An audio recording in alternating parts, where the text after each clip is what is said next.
Hello বন্ধুরা, foodie life with রূপার নতুন আর একটা ব্লগে তোমাদের সবাইকে স্বাগত। কেমন আছো তোমরা? আশা করি তোমরা সবাই খুব ভালো আছো। আজকে আমি 3টে পিঠের রেসিপি নিয়ে তোমাদের সাথে চলে এসেছি। কথা বাড়াবো না, রান্নাঘরে যাব। কেমন লাগলো আমার রেসিপিগুলো কমেন্ট আর লাইকের মাধ্যমে অবশ্যই তোমরা জানাবে। 3টে পিঠে যে আমি বানাবো তার পুরটা করে নেব। এখানে আমার 2টো নারকোল কুড়ো আছে। প্রতিমা সকালবেলা আমাকে একটু নারকোল কুড়ে দিয়ে গেছে। আর আমি এখানে দিয়ে দিলাম প্রায় 400 গ্রাম মতো গুড়।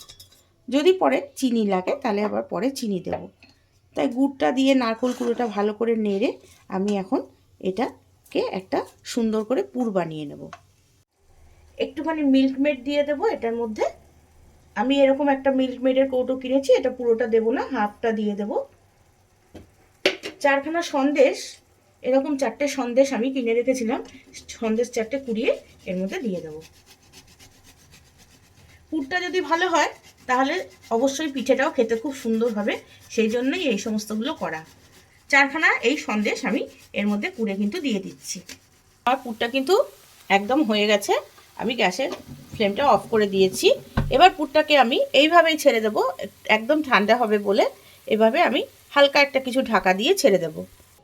এই রাঙালুর পুলিটা যে বানাবো, রাঙালুর পিঠেটা, তার জন্য একটুখানি আটা আমি ভেজে নেবো। আটাটা যখন ভাজতে ভাজতে হালকা একটু লাল হবে আর সুগন্ধ বেরোবে, আটার যে একটা গন্ধ বেরোবে সেটা ভাজার গন্ধ, তারপরে আমি এটাকে বন্ধ করে দেবো।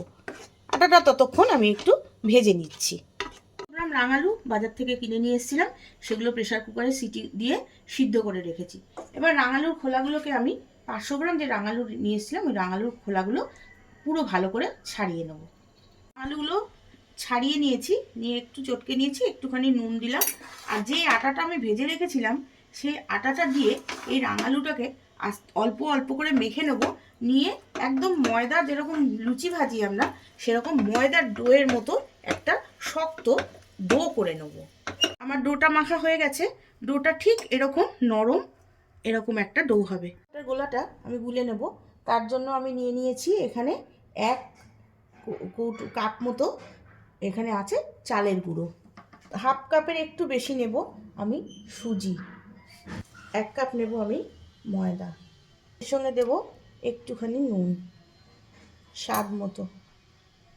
দেব এর মধ্যে 1 কাপ দুধ, আরও 1 কাপ দুধ দিলাম। এবার এটাকে একদম একটা স্মুথ ব্যাটার বানিয়ে নেব।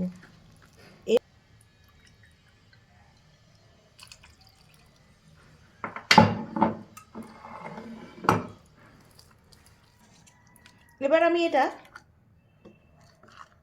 ঢাকা দিয়ে 10 মিনিট সেট হতে দেব। তারপরে আবার দেখব জল লাগে কিনা, তখন আমি আবার ব্যাটারটা ভালো করে গুলে নেব। আমার এখানে চালের গুঁড়ি আছে 400 গ্রামের মতো, তার মধ্যে আমি 1 কাপ মতো সুজি দিয়ে দিলাম। দিয়ে দিলাম পরিমাণ মতো নুন।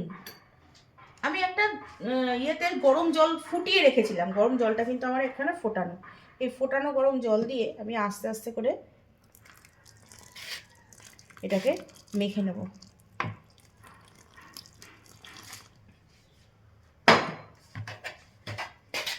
হাত দিয়ে এটা কিন্তু মাখা যাবে না প্রথমে, কেননা প্রচণ্ড গরম জল তো।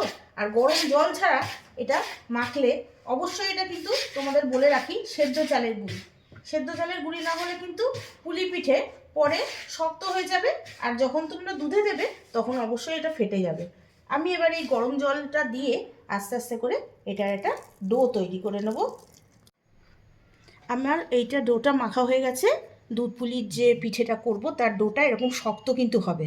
তোমাদের একটু টেক্সচারটা দেখিয়ে দিই, এরকম টেক্সচার হবে। দুটোই আমার কিন্তু কমপ্লিট হয়ে গেছে। এবার পিঠেগুলো আমি পুলি পিঠে আর রাঙালুর পুলি, যেগুলো রাঙালুর পিঠে বানাবো সেগুলো আমি এবার বানিয়ে নেব, পুর ভরে বানিয়ে নেব। চলো তাহলে পিঠেগুলো বানিয়ে নিই। আমার রাঙালুর পিঠেগুলো সব কটা পুর ভরে বানানো হয়ে গেছে। আমি পুলি পিঠে যেগুলো দুধ পুলি করবো সেগুলো কিন্তু কিছুটা কয়েকটা বানিয়ে ফেলেছি। একটা তোমাদের একটু দেখিয়ে দেবো বলে এটা একটু বানাচ্ছি তোমাদের সামনে। এরকম বাটির মতো করে নেবো, তোমরা তো সবাই জানো কচুরিতে যেরকম পুর ভরে, বাটির মতো করে নেবো। নিয়ে এর মধ্যে একটু পুর দেবো, দিয়ে এইভাবে মুখগুলো চিপে দেবো। দিয়ে এইবার মুখগুলো এরকম একটু করে নিয়ে হাতে করে একটু পাকিয়ে নেবো, ব্যাস হয়ে গেল পুলি পিঠে। আমার কিন্তু রাঙালুর পিঠেগুলো একদম সুন্দর করে পুর ভরা হয়ে গেছে, আর এদিকে আমার পুলি পিঠেগুলো পুর ভরা হয়ে গেছে। এই যে ছোটো ছোটো গুলো পুচকি পুচকিগুলো যেগুলো কিরম যেন একটা শেপ হয়েছে, এগুলো কিন্তু আমার কর্তামশাই বানিয়েছে। এই যে ছোটো ছোটোগুলো, এই যে যেগুলো ভেঙে ভুঙে গেছে সেগুলো মনে আমার কর্তামশাই বানিয়েছে সব। এগুলো হয়ে গেছে, এবারে আমি এগুলোকে একটা দুধ পুলি, কিছুটা এটা দুধ পুলি করবো, আর এটা একটুখানি তেলে ভাজবো, তখন তোমাদের সঙ্গে আবার শেয়ার করবো। চলো তাহলে এগুলো একবারে বানিয়ে ফেলি। একটা দিকে আমি দুধ বসিয়ে দিয়েছি, এখানে আমার 1 লিটার পরিমাণ দুধ আছে, আর তার সঙ্গে আমি 1 কাপ পরিমাণ জল দিয়েছি, 3টে ছোটো তেজপাতা দিয়ে দিয়েছি, আর দিচ্ছি ছোটো এলাচের একটুখানি গুঁড়ো। দুধটা এবার ভালো করে একটুখানি একটা ফুট আসার জন্য একটু ওয়েট করব। আর দেখো এখানে আমার রয়েছে একটু গুড়, যেটা আমি এই দুধে দেব। আর আমি বসিয়ে দিয়েছি এখানে কড়াইতে প্যানে একটা তেল, সেই তেলটার মধ্যে আমি এই রাঙালুর পিঠেগুলো ভেজে নেব। তেলটা কিন্তু খুব গরম হবে, কিন্তু সে একদম সিম করে দিয়ে ভাজতে হবে, যাতে পিঠের ভিতরগুলো পর্যন্ত ভালো করে ভাজা হয়, একদম পান্তুয়ার মতো লাল করেই ওটা আমি ভাজবো। দুধটা কিন্তু একটা ফুট এসে গেছে, এবার আমি এই গুড়টা দিয়ে দেব। পরে আমি আবার দেখে এই দুধটার মধ্যে মিষ্টি যদি লাগে তাহলে আবার একটু চিনি দিয়ে দেব। দুধটা এবার গুড়ের সঙ্গে ভালো করে ফুটতে দেব।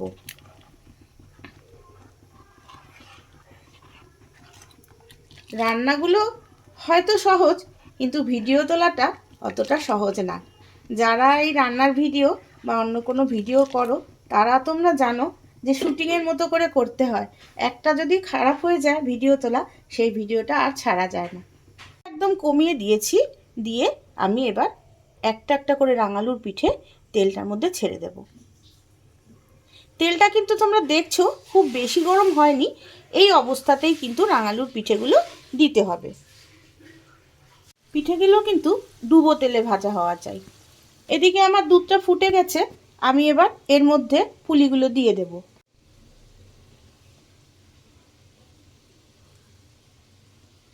গ্যাসের ফ্লেমটা কিন্তু আমার সিম করা আছে। পুলিগুলো দিয়ে তারপরে আমি গ্যাসের ফ্লেমটাকে অন করব, জোরে করব আর কি। গ্যাসের ফ্লেমটা জোরে করে দিলাম। কর্তামশাই যে ছোটো ছোটো পুলিগুলো করেছে সেই পুলিগুলোই আগে দিচ্ছি, বলেছে ছোট পুলিগুলো দুধ পুলিতে দেবে, ভালো, এগুলোই আগে দিচ্ছি। ওদিকে আমার রাঙালুর পিঠে একটা হচ্ছে, আর একটা জায়গাতে দেবো রাঙালুর পিঠে, আর একবার দিতে হবে আমাকে, কারণ এতগুলো পিঠে একসঙ্গে দিলে আবার পিঠেগুলো ইয়ে হয়ে যাওয়ার সম্ভাবনা, ভেঙে যাওয়ার সম্ভাবনা থাকবে, সেই জন্য সিমটা গ্যাসের ফ্লেমটা আমি কিন্তু জোরে করে দিয়েছি। পিঠেগুলো দিয়ে দিচ্ছি,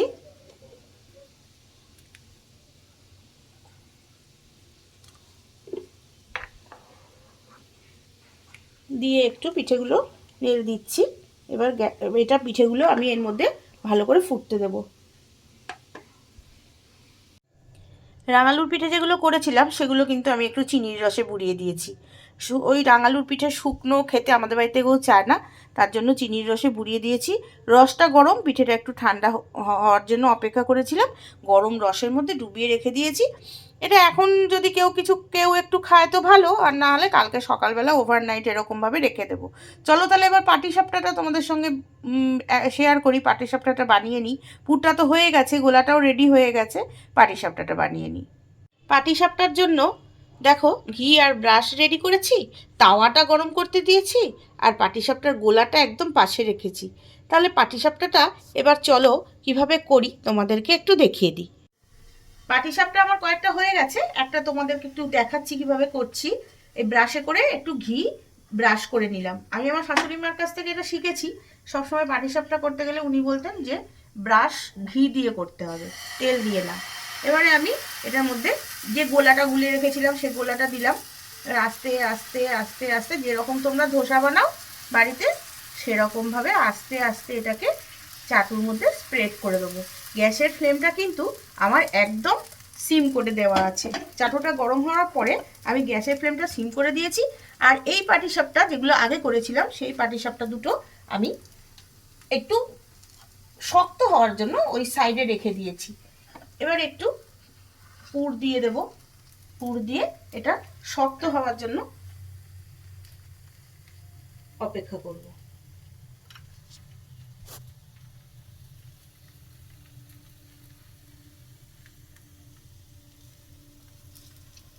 একটু শক্ত হয়ে গেছে দেখো।